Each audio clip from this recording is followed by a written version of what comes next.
सिखाया हुआ होता है।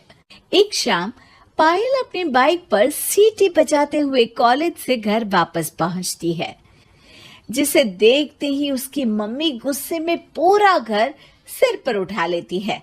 आ गई महारानी, बहुत बोलते थे मैं अपनी बेटी को सब कुछ सिखाकर दुनिया में मजबूती से खड़े रहना सिखाऊंगा, साथ में बेटी को लफंडर बनना भी सिखा दिया, ये नहीं बताया।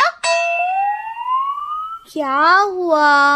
आज ये कुकर इतनी सीटियां क्यों मार रहा है? सीटी? सारी फसाद की जड़ तेरी वो बाइक और सीटी है, उन्हीं से लड़के छेड़ती है ना तू? हाँ, ये तो गलत है, मुझे बताए बिना ही लड़का छेड़ दिया। हाय तौबा, ये कैसा पति और बेटी मिले हैं मुझे। अरे मम्मी यार, तुम ओवर एक्टिंग बंद करो, और मैंने कोई लड़का नहीं छेड़ा पापा। शिट यार। अच्छा मम्मी, आप पहले मुझे ये बताओ कि आपको ये सब बेकार बातें बताता कौन है? अच्छा, तूने कोई लड़का नहीं छेड़ा? अरे वही शर्मा आंटी, वही बताती रहती है, पर उसकी खबर तो मैं खुद ले लूंगी। अच्छा मेरी प्यारी बेटी, थक गई होगी ना, जाकर आराम कर बेटा। अचानक मम्मी को गर्म से नरम होते देख के पायल और उसके पापा कंफ्यूजन में एक दूसरे को देखने लगते हैं। आंखों से कुछ इशारे होते हैं और पायल वहां से चुपचाप चली जाती है। जिसके बाद रात को घर में सबके सोने के बाद दोनों पापा बेटी छत पर मिलते हैं। क्या खबर लाए हो? अरे तुम्हारी मम्मी तो हमसे भी तेज निकली, कोई खबर नहीं मिली। क्या यार पापा, पता नहीं अब मेरी मदर इंडिया कौन सा बम फोड़ेंगी।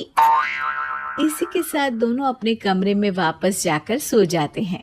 अगली सुबह पायल जैसे ही कॉलेज जाने के लिए तैयार होकर कमरे से बाहर निकलती है तो उसकी मम्मी उसे लड़के वालों के सामने ले जाकर खड़ा कर देती है।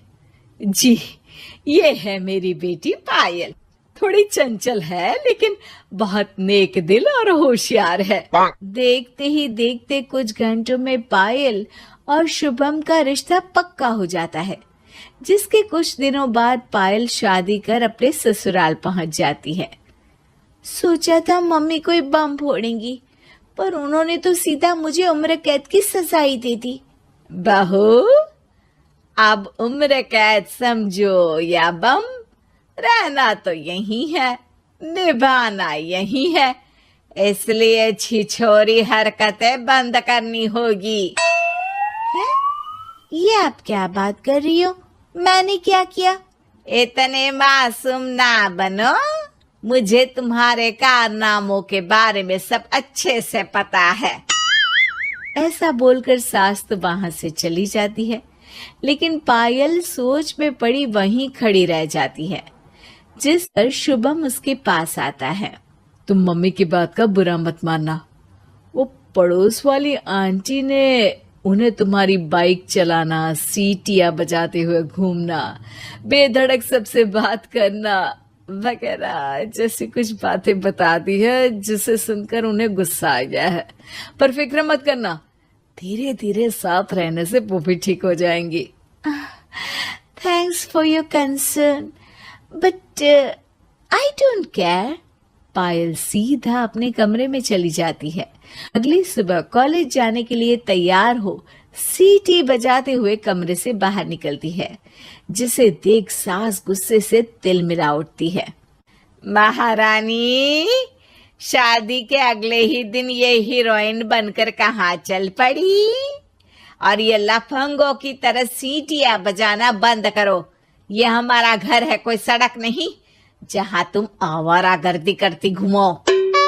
मम्मी जी, सीटी बजाने और कंफर्टेबल कपड़े पहनने से लोग कब से आवारा बनने लगे? इसी के साथ सास बहू का युद्ध शुरू होने ही वाला होता है कि शुभम वहां पहुंच जाता है। माँ, उसका कॉलेज है इसलिए ऐसे तैयार हुई है। और पायल, तुम भी माँ को समझने की थोड़ी कोशिश करो ना प्लीज।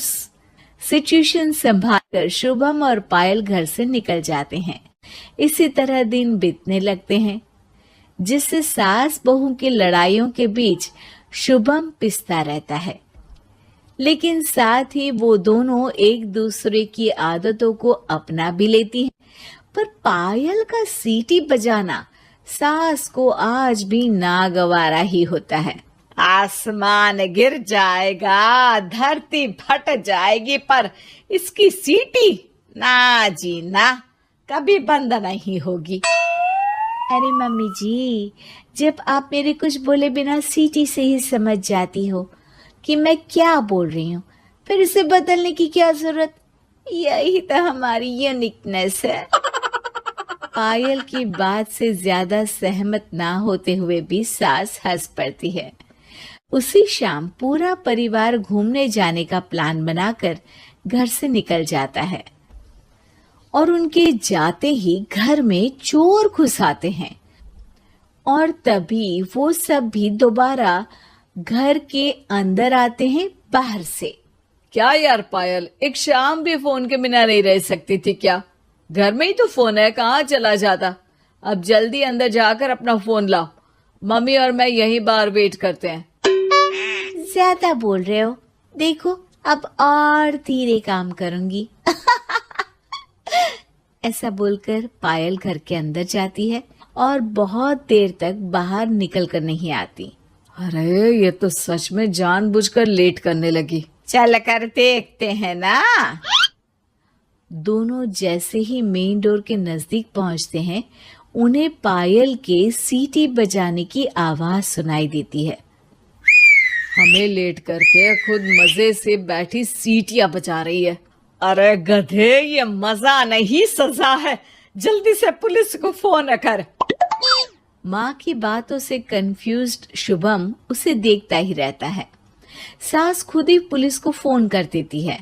कुछ देर बाद वो दोनों पुलिस के साथ घर के अंदर जाते हैं तो पायल एक कुर्सी पर बंधी होती है और सास को देखते ही दोबारा सीटी बजाने लगती है। सीटियों की दुकान फिर से शुरू हो गई तू? और क्या इन सबको कह रही है कि चोरा है चोरा है? तुझे कैद किया है, थोड़ा तो तरस खाकर डर हमसे। और प्यार से क्या बोल रहा है इससे? अरे इसके सर पर बंदूक लगा, ठोक दे इसको। अरे चल झूठे, तेरे पास तो हथियार है ही नहीं।